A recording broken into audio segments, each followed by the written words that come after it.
जय श्री राधे, जय श्री कृष्णा।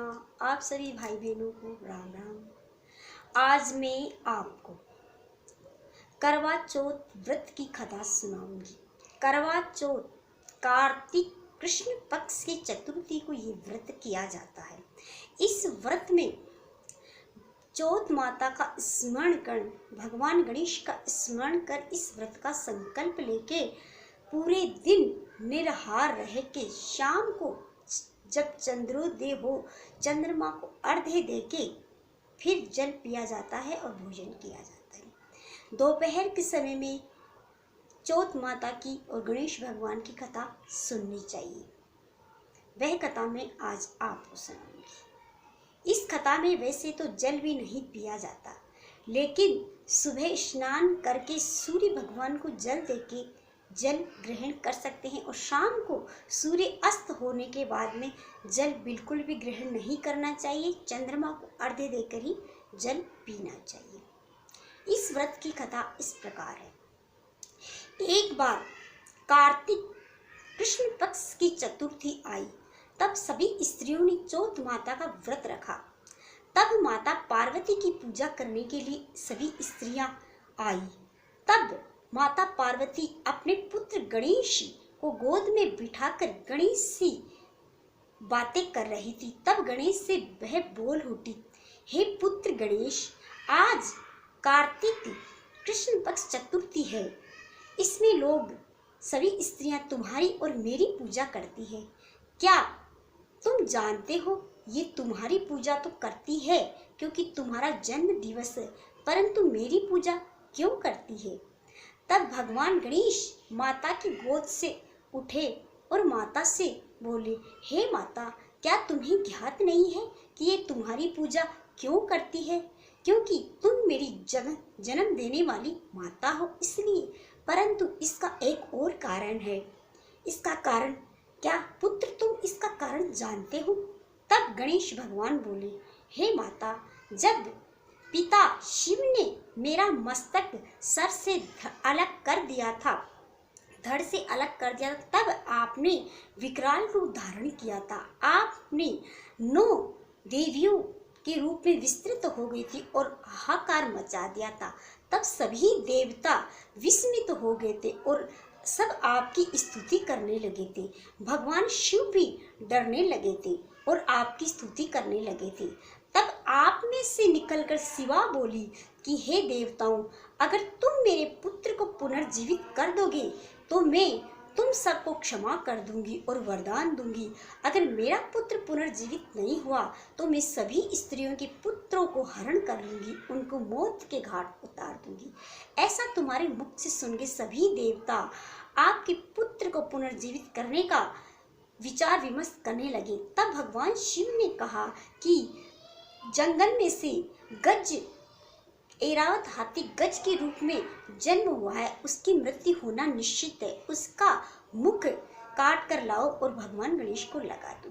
तब भगवान विष्णु ने ये काम किया। जब गज का मुख मेरे सिर से लगाया जा रहा था, तब भगवान शिव ने चंद्रमा से जो समुद्र मंथन से कलश निकाला था, वह कलश मांगा और उस कलश में से अमृत की थोड़ा सा बूंदे रखी थी। वह बूंदों का छाटा मेरे गज के शीश पर और मेरे धड़ पर दिया, जिससे मेरे हाथी का सिर और मेरा धड़ दोनों आपस में जीवित हो जुड़ गए और मैं पुनर्जीवित हो गया।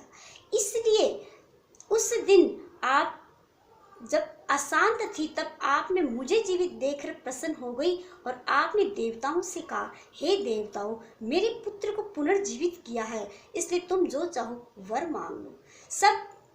तब देवताओं की स्त्रियों ने आपसे ये वर मांगा कि हे देवी, आज के दिन को कुछ खास बना दो। जो आज के दिन आपके और आपके पुत्र की पूजा करे, उसको आपके जैसा पुनर्जीवित होने वाला पुत्र और कभी नहीं मरने वाला पति प्राप्त हो। तब माता आपने उन सब स्त्रियों को वर दिया था कि जो आज के दिन, इस करवा चौथ के दिन करवे से मेरे पुत्र के इस शीश को चंद्रमा को अर्घ्य देगा, मैं उसके मरे हुए पति को जीवित कर दूंगी। आपने सभी स्त्रियों को ये वर दिया था। उसी दिन से सभी स्त्रियां आपकी पूजा करती है और मेरी भी आपके साथ पूजा करती है। तब माता पार्वती बोल उठी, क्या हे गणेश, कभी ऐसा भी हुआ है कि किसी का मरा हुआ पति पुनर्जीवित हुआ हो? तब भगवान गणेश बोले कि हाँ माता, ऐसा हुआ है। एक बार सतयुग में एक धर्मवती नाम की कन्या थी। उसने इस व्रत को खंडित कर दिया था, जिस कारण उसका पति मर गया था, और उसने इस व्रत को किया, उससे उसका पति पुनर्जीवित हो गया था। तब माता पार्वती बोली, हे पुत्र, मुझे वह कथा सुनाओ जिससे धर्मवती का पति जीवित हो गया। तब भगवान गणेश कथा सुनाने लगे। एक बार एक साहूकार था, उसके 7 बेटे और एक बेटी थी। उसकी बेटी इतनी लाडली थी कि वह भाई सभी उससे बहुत प्रेम करते थे। उसके माता पिता उससे बहुत प्रेम करते थे। सातों भाइयों का विवाह हो गया था और उसकी बहन का भी बचपन में विवाह हो गया था, परंतु उसका गोना नहीं हुआ। एक बार उसकी भाभियों ने करवा चौथ करक चतुर्थी का व्रत किया। तब सभी भाभियों के साथ उसकी ननद ने भी कहा कि भाभी, मैं भी आज करवा चौथ का व्रत करना चाहती हूँ। तब भाभियों ने मना किया, परंतु ननद नहीं मानी और उसने व्रत रख लिया। जब शाम को उसके भाइयों को पता पड़ा कि उसकी बहन ने व्रत रखा है और वह भूख प्यास से बिलबिला रही है, तब उसके भाई दुखी हुए और सब ने कहा कि हे बहन, तुमने व्रत किया है, परंतु हम तुम्हारे बिना भोजन नहीं ग्रहण कर सकते। तब सभी सातों भाइयों ने चंद्रमा के जहाँ से निकलता उसी दिशा में चले गए और एक भाई ने रोशनी जलते हुए पूले को ऊपर कर लिया और दूसरे भाई ने आग लगा दी। तीसरे भाई ने आकर बहन से कहा, है बहन, चंद्रमा निकल आया, तुम चंद्रमा को अर्घ्य देकर भोजन कर लो। तब ननद बोली, चलो भावज, हम सब चंद्रमा को अर्घ्य देते हैं। तब भाभियाँ बोली, वह सब जानती थी कि इनके भाइयों का ये सब कुछ किया हुआ है। उन्होंने कहा कि ननद जी, ये चंद्रमा आपके लिए निकला है, पहले आप अर्घ्य दे और भोजन करें, हमारे चंद्रमा निकलने में अभी समय है। तब वह ननद इतनी भोली थी, उसने चंद्रमा को अर्घ्य दिया, उस जलते हुए पूले को ही चंद्रमा समझकर अर्घ्य दे दिया और भोजन करने के लिए बैठ गई। जब उसने पहला ही घास लिया तो उसमें एक बाल निकल आया। जब उसने दूसरा घास लिया तो वह नीचे गिर गया, और जब वह तीसरा ही घास उठाने वाली थी तब उसकी ससुराल से समाचार आ गया। समाचार देने वाले मनुष्य ने कहा कि देवी धर्मवती का पत्नी मृत्यु लोक को प्राप्त हो गया। तब उसकी माता ने ये सुना तो वह बहुत दुखी हुई और अपनी बेटी से बोली, हे बेटी धर्मवती, तैयार हो जाओ, तुम्हें अभी ससुराल जाना है। तब धर्मवती ने भोजन छोड़कर अपनी बक्सा खोला और वह जिस बक्से में कपड़े को निकालती है वह सफ़ेद वस्त्र हो जाते हैं। इन सफ़ेद वस्त्रों को देखकर वह दुखी होती है और अपनी माता से बोलती है, हे माँ, मैं कौन से वस्त्रों को पहनूं, सभी वस्त्र सफ़ेद है। तब माता ने कहा, जो वस्त्र तुमने पहले छुआ है उसी वस्त्र को पहन लो। तब उसने एक वस्त्र धारण करके वह पालकी में बैठ गई। तब माँ ने उसे एक सिक्का दिया और कहा, इस सिक्के को अपने पल्लू से बांध लो और रास्ते में जब ससुराल की सीमा में बढ़ जाओ, पालकी चली जाए, तब सभी जीव जंतु, पशु पक्षी, पेड़ पौधे, सभी प्राणियों को पैर लगती जाना और सभी को छूती जाना, कहना सभी को पाँव लागू पाँव लागू, जो तुम्हें आशीर्वाद दे उसकी झोली में ये सिक्का डाल देना। जो ऐसा उसने बताया। वह जाने लगी ससुराल पालकी में। जब रास्ते में उसकी ससुराल की सीमा आई तो वह सभी के पाँव लागू, वह सभी को प्रणाम करने लगी। किसी ने उसके सवाल का उत्तर नहीं दिया, किसी ने आशीर्वाद नहीं दिया। कईयों ने तो उसे भला बुरा कहा कि आने से पहले अपने पति को खा गई और अब हमसे क्या लेना चाहती है, ऐसा सभी कहने लगी। जब वो अपने घर के मुख्य द्वार पे प्रवेश कर रही थी तभी वहाँ पालने में उसकी जेठ की बेटी, जो जेठूती होती है, वह सो रही थी, खेल रही थी, पालने में खिलखिला के हंस रही थी। उसे देखकर उसे भी वह बोली कि बाई जी, मैं था के पाँव लागूं। ये सुनकर उस जेठूती के मुख से निकल उठा, सदा सुहागन रहो। ये सुनते ही उसने वह सिक्का अपनी झोली से निकाला और उसकी जेठूती की झोली में डाल दिया। वह आगे बढ़ी तब सभी उसके पति को ले जाने की तैयारियां कर रहे थे। ये देखकर वह बहुत रोई बिलखी और अपने पति के साथ जाने के लिए तैयार हो गई। तब उसकी ससुराल की स्त्रियों ने कहा कि स्त्रियां शमशान में नहीं जाती, परंतु वह नहीं मानी। वह सज धज के तैयार हो गई और अपने पति के पीछे पीछे जाने लगी। कई लोग बोले शायद ये सती होना चाहती है, और कई लोग बोले कि ये अभी छोटी बच्ची है, अगर ये जाना चाहती है तो जाने दो। वह पीछे पीछे चली गई। जब उसका अंतिम क्रियाक्रम करने वाले ही थे तब वह बोल उठी, मैंने अपने पति को आज तक नहीं देखा। मैं पहली बारी अपने पति को देख रही हूँ, वह भी मृत अवस्था में। मेरी एक इच्छा है कि मैं अपने पति को जीवित अवस्था में देखूं, इसलिए मैं इसकी सेवा करना चाहती हूँ। जब तक ये जीवित नहीं होंगे तब तक मैं इनकी सेवा करूँगी। अगर ये जीवित नहीं होंगे तो मैं भी अपने प्राण त्याग दूंगी। ये सब सुनकर सभी लोग हंसने लगे और बोले, हे देवी, हे बेटी, तुम इतनी छोटी हो, तुम ये भी नहीं जानती एक बार मृत्यु को प्राप्त होने के बाद में कोई वापस जीवित नहीं हो सकता। ये सुनकर वह रोने लगी और बोली, मैंने कर्म और वचन से अपना मन बनाया है, अपना धर्म निभाने की सौगंध खाई है कि जब तक मेरा पति जीवित नहीं होगा तब तक मैं अपने पति के इस शरीर को नहीं छोड़ूंगी। अगर आप इसे जबरदस्ती जला देंगे तो मैं भी इसके साथ जल जाऊंगी। यह सुनकर कई बूढ़े लोग बोले कि इसमें पतिव्रता भाव है इस लड़की में, इसलिए ये इसकी सेवा करना चाहती है, तो इसे कुछ ऐसी विधि बता दो जिससे इस मुर्दे का कुछ भी ना बिगड़े और ये इसकी सेवा करे। तब 2 वेदों को बुलाया गया और उस कन्या को 2-4 जड़ी बूटियां बताई गई और कहा कि इन जड़ी बूटियों को पीसकर अपने पति के शरीर पर लेप करना और तब तक इसकी सेवा करना जब तुम्हारी इच्छा हो, और जब तुम्हारी इच्छा पूर्ण हो जाए तुम हमें बताना, हम इसका अंतिम संस्कार कर देंगे। परंतु देवी, लड़की बहुत ही धर्मशील थी, धर्मवती नाम था तो धर्मवती तो होना ही था, जैसा नाम वैसा ही उसका काम। उसने अपने वहीं शमशान में एक कुटिया बनाई और अपने पति की सेवा करने लगी। जंगल से जड़ी बूटियां लाती, उन्हें पीसकर अपने पति का लेपन करती और उसको मुरझाने से रोकती, उसे नहीं देती और उसकी सेवा करती। ससुराल की से उसकी ननद उसके लिए रोटी, खाना और पानी दे जाती। उसे खा पी कर वह वहीं सोई रहती। उसे ना किसी चीज़ का डर था ना भय था। वह अपने सतीत्व के को धारण करने के वह इस तरह निडर हो गई कि वह भूल गई कि ये मनुष्य मृत है। उसे सेवा करने लगी। एक दिन उसने किन्हीं स्त्रियों को चौथ का व्रत करते हुए देखा। तब उसने सोचा, मैंने अपने चौथ के व्रत को भंग कर दिया था, इसी कारणवश मेरा पति मर गया। मैं भी इस चौथ के व्रत को अवश्य करूंगी और चौथ माता के चरणों में गिर जाऊंगी और उनसे विनती करूंगी मेरे पति को पुनर्जीवित कर दो। तब माघ के महीने में चौथ का व्रत आया। तब उसने सोहले श्रृंगार करके चौथ माता का व्रत धारण किया। शाम को जब उसने जोत जला कर वह बैठ गई और चौथ माता से विनती करने लगी, चौथ माता गाजती घोरती आई और उस लड़की ने उस चौथ माता के पैर पकड़ लिए।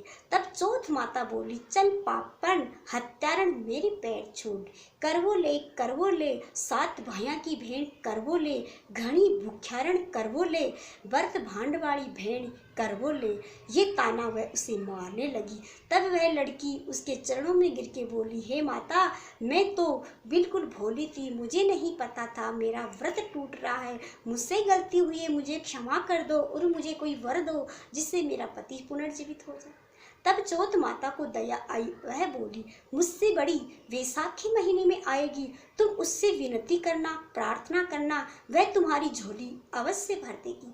तब 3-4 महीने बाद में वैशाख की चौथ माता आई। तब उसने व्रत रखा, पूरे दिन जल भी ग्रहण नहीं किया और चौथ माता की जोत जलाकर बैठ गई। और चौथ माता जब शाम को गाजती घोरती आई तब उसने चरण पकड़ लिए। तब चौथ माता ताना देकर बोली, चल पापन हत्यारण, मेरे पैर छोड़, अपने 7 भाइयों की भेड़ लाडली करवो ले, घनी बुखारण करवो ले, व्रत भांड वाली भेड़ करवो ले। उसने करवे का व्रत किया था, इसलिए उसे ताना मारने लगी। ये ताना सुन के लड़की बहुत दुखी हुई और रोते हुए चौथ माता के चरणों में गिर पड़ी। तब चौथ माता को दया आई और वह बोली, मेरे से बड़ी भादवे की चौथ आएगी, उसके चरणों में गिर जाना और उससे कि चरण बिल्कुल भी मत छोड़ना, वह तुम्हें सौभाग्य दे। तब 4 महीने के बाद में जब भादवे की चौथ आई, तब उसने निर्जल व्रत किया, एक जल की बूंद भी नहीं ली और पूरे दिन जोत जला के बैठ गई। चौथ माता का गान करने लगी, चौथ माता की स्तुति करने लगी। जब चौथ माता उसके इस पुण्य के प्रभाव से गाजती घोरती, वह चौथ माता प्रवेश कर गई उसकी कुटिया में।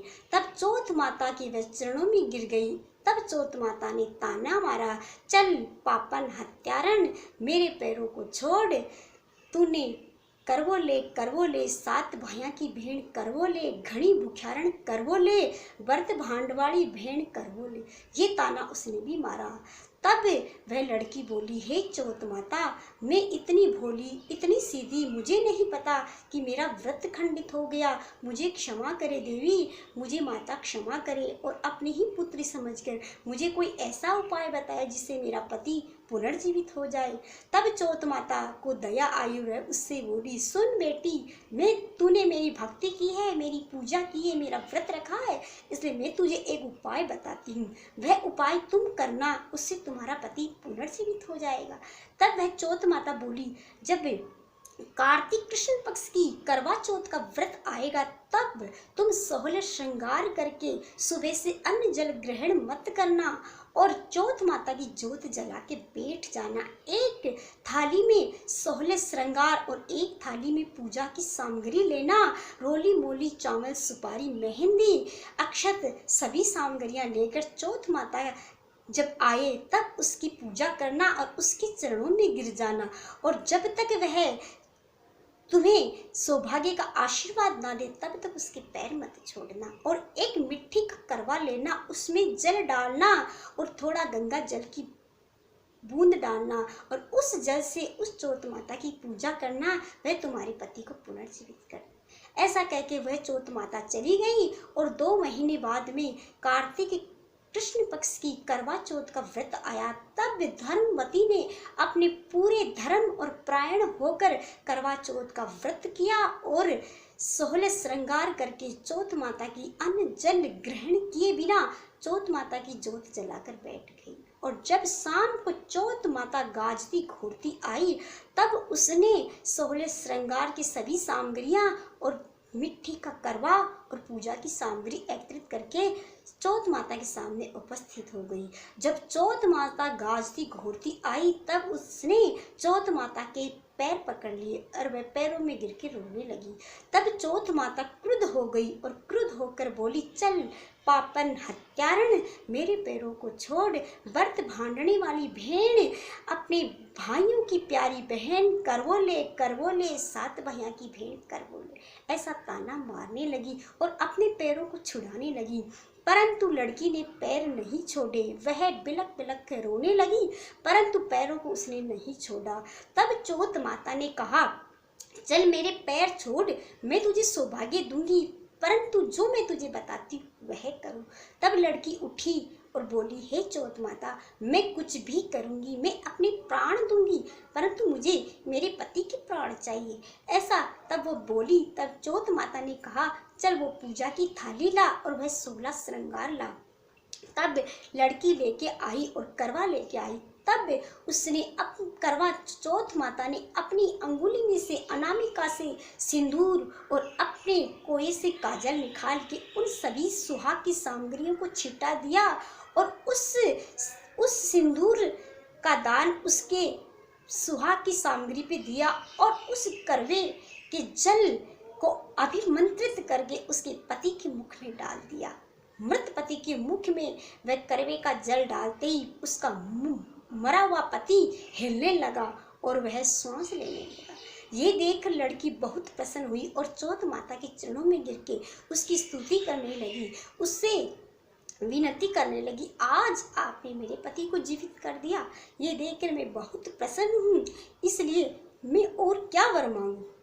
तब चौथ माता ने कहा, आज से तूने मेरा अखंड व्रत किया है, इस व्रत के प्रभाव से तुम्हारा पति जीवित हुआ है, इस व्रत को जो भी करेगा उसका पति पुनर्जीवित होने में सामर्थ्य होगा और तुम्हारी इस कथा को सुनेगा वह भी इस व्रत को पूरा होगा। तुम्हारी ये कथा सुने बिना ये व्रत कभी पूरा नहीं होगा।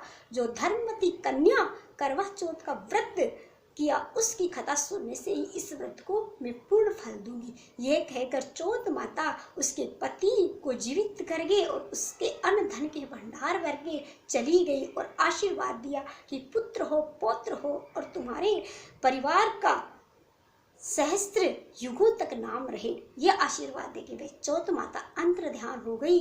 तभी उसका पति आंखें खोलकर बोलने लगा। तब उस कन्या ने अपने पति को देखकर प्रसन्न होकर बोला, हे नाथ, आप उठ गए, आप जाग गए, आप कितने दिनों से सो रहे हैं। तब वह बोला कि मैं तो अभी अभी सोया। तब वह बोली, मैं तो आज से 1 साल पहले आपकी सेवा करने बैठी थी।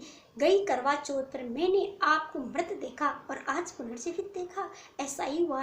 तब उस लड़के को ये सब बातें बताई। तब वह बहुत प्रसन्न हुआ और अपनी पत्नी से बोला कि तूने मेरे लिए इतना अखंड व्रत किया।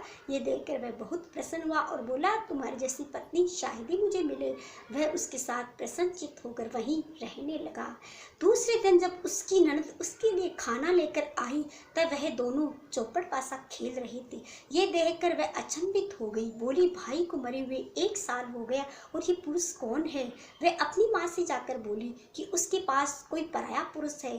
तब वह उसे क्रोध आया और बोली कि उसने सतीत्व के नाम पर किसी पराये पुरुष को अपनी झोपड़ी में रख लिया है। और वह माँ शमशान में आई, तब देखती है कि उसका पुत्र उसकी बहू के साथ चौपड़ पासा खेला। ये देखकर वह बहुत प्रसन्न हुई और अपने पति मरे हुए पुत्र को देखकर इतना प्रसन्न हुई कि वह समा फूली नहीं समाई। ये देखकर अपने पुत्र से बोली, चलो घर चलो। तब पुत्र बोला, माँ, गाजा बाजा बारात के साथ हम चलेंगे। तब माँ ने घर जाकर मंगल गीत गाए और गाजा बाजा और बारात के साथ अपने बेटे और बहू को अपने घर में लाई और गृह प्रवेश करवा के सारे गांव में ये हेला पड़वा दिया गया, जो भी करवा चौथ का व्रत करेगा उसके प्रभाव से मरा हुआ पति भी जीवित हो जाएगा, ऐसा हेला पढ़वा दिया। और ये कथा गणेश भगवान माता पार्वती से कह रहे थे। ये सुन के माता पार्वती की आंखों में आंसू बहने लगे और वह बोली, हे पुत्र, ये कथा मुझे नहीं ज्ञात थी कि मेरे इस व्रत के प्रभाव से पुनर्मरा हुआ पति भी जीवित हो जाता है। आज से मैं भी इस व्रत को करूंगी। मेरा पति तो अखंड है, मेरे पति को तो कोई नहीं मार सकता संसार में, परंतु मैं संसार की समस्त स्त्रियों को ये ज्ञान कराने के लिए इस व्रत को आज से मैं भी करूंगी। तब से माता पार्वती ने भी इस व्रत को धारण किया और हर करवा चौथ के दिन गणेश की पूजा करके करवे से चंद्रमा को अर्घ्य देकर भोजन किया और भगवान शिव की पूजा की, पार्वती की पूजा की। इस प्रकार ये कथा है करवा चौथ व्रत की कथा। इस व्रत को जो भी करता है उसका पति और पुत्र और परिवार सुख और सौभाग्य प्राप्त करता है, आनंदमय जीवन जीता है, दीर्घ काल तक सुख भोगता है। जय श्री कृष्णा, जय श्री कृष्णा। अगर आपको ये मेरी कथा अच्छी लगी तो मेरे चैनल को लाइक करें, शेयर करें, सब्सक्राइब करें। आपका बहुत बहुत धन्यवाद।